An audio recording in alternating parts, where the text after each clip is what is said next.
এখন উৎপল কোনার মহাশয় এই উপাসনা প্রাঙ্গণে সবার স্বামীজি থেকে কিছু অংশ পাঠ করে শোনাচ্ছেন। আমি এখানে উপস্থিত সকলকে যথাযোগ্য স্থানে শুভ বিজয়ার প্রণাম, বড়দের এবং ছোটদের প্রীতি ও শুভেচ্ছা জানাই। আমি এই দিব্যত্রয়ী ঠাকুর শ্রী রামকৃষ্ণ পরমহংসদেব, মা সারদাময়ী এবং বীর সন্ন্যাসী স্বামী বিবেকানন্দকে শতকোটি প্রণাম জানিয়ে আমি পাঠ শুরু করছি।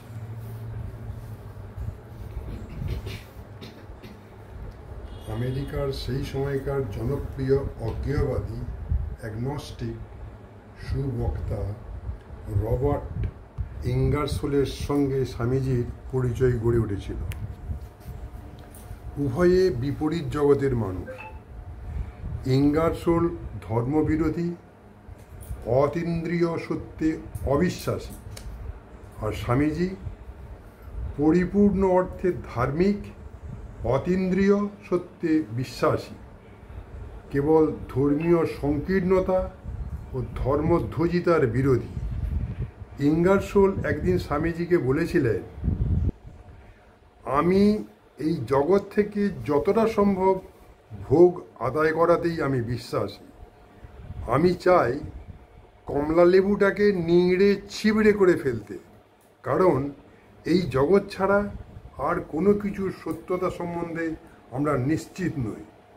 স্বামীজি উত্তর দিয়েছিলেন, এই জগৎরূপ কমলা লেবুটাকে আপনি যেভাবে নিংড়াতে চান, আমি তার চেয়ে অনেক ভালো উপায় জানি, আর আমি তাতে রসও পাই বেশি। আমি জানি যে আমার নাশ নেই, তাই আমার ব্যস্ততাও নেই। আমি জানি যে আমার কোনো ভয় নেই, তাই নিংড়াতে আমি সুখও পাই। আমার কোনো কর্তব্য নেই, কোনো স্ত্রী পুত্র বা সম্পত্তির বন্ধন নেই, তাই আমি সব নরনারীকেই ভালোবাসতে পারি। আমার কাছে সকলেই ভগবান। একবার ভেবে দেখুন দেখি, মানুষকে ভগবান ভেবে ভালোবাসলে কতটা আনন্দ হয়। আপনার কমলা লেবুটাকে এইভাবে নিংড়ান না কেন, তা থেকে 1000 গুণ রস বের করুন, প্রত্যেক বিন্দু রস বের করে ফেলুন। Next chapter. বিদেশ থেকে ফেরবার সময় একজন ইংরেজ বন্ধু স্বামীজিকে প্রশ্ন করেছিলেন, পাশ্চাত্যের বিলাস বৈভবের মধ্যে 4 বছর কাটানোর পর তার মাতৃভূমি তার কাছে কেমন মনে হবে?